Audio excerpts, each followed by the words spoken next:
We're here at Sir John Soane's Museum, where there's a new exhibition called Stadia, which charts the history of Stadia since the Colosseum right through to modern day, and even looks to the future of the genre.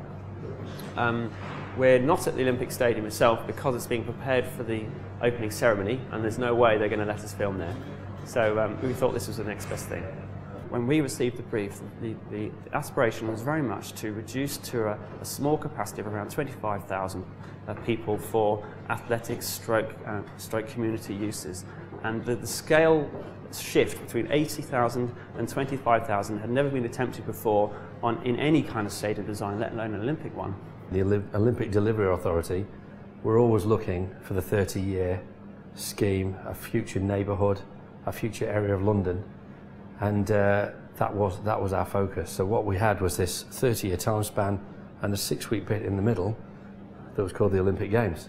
And we had to really cater and focus for that long-term legacy plan while building in the provision for the Olympic Games. So the legacy is as important as the Games? The legacy arguably was more important. The legacy is, you know, how's London going to use and how's London going to feel with this huge bit of architecture in the community and in the neighbourhood.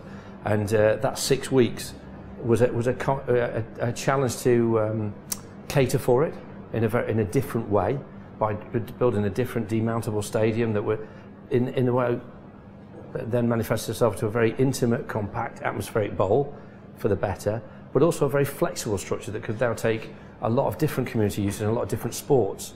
Flexibility often means compromise in architecture. How did you avoid negative compromise? Because the legacy was uncertain, if you break the stadium into various different components, the kit of parts if you like, then each part can have its own life. So the lower tier is embedded within the landscape, the upper tier then with its seats can then sit above, so that tier can then be scaled appropriately. The roof itself is separate from the upper tier, so that in theory you could actually take down the tier without taking down the roof, or vice versa. So the flexibility was built into the overall design, but you know, so there was no ultimate compromise.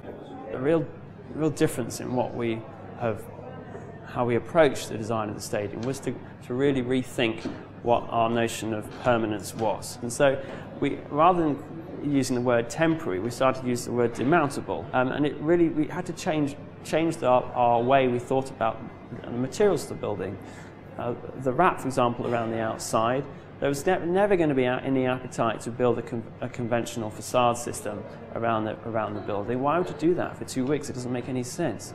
And yet there needed to be something that effectively enclosed the stadium, created a threshold so people, when they entered the stadium structure, they knew they'd arrived. It's simply made out of ordinary ice section. You know, you could even describe it as cooking steel, you know. But we organised it in a simple geometry and painted it black, so it just disappears into the background, and all the focus is on the roof steelwork and the wrap in the foreground. So it was using those sort of techniques we were able to challenge our own perceptions, really, of what a stadium could be.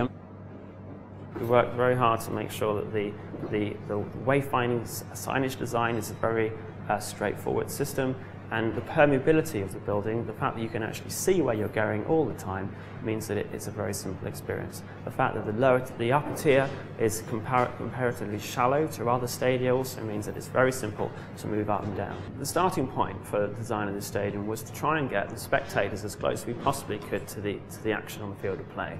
We interviewed a lot of athletes right at the beginning of the process back in 2006, and they said, please get people as close as you possibly can. Literally, if we can feel the breath of spectators on our legs, we'll go faster. It's simple as that. So it feels like one wall of noise when there's an exciting event happening in the stadium, and that creates the intimacy. The athlete response is fantastic, because they walk in, they can feel the atmosphere already, even without the spectators being in there. Our response is to its public use, and we really feel that architects need to respond to the way that the public will use this building, not just now but in the future, and the adaptability of our thinking was as much as important as the adaptability of our building. And we think that's one of the things we're most proud of about the building. You know, having thought about that legacy, done all that business case work, and I can see now, it's quite rewarding now to see that such a fantastic response from the the future users and the interest generated for using this stadium. And just to see the park open now, and to see a number of the other venues that were designed, and all the concourses and bridges and the whole, this structure fit into this setting that is actually what we designed it for, the future setting surrounded by the waterways and a beautiful landscaped area, and see it used by the public and a sport for the first time will be, I think that in itself will be a fantastic time.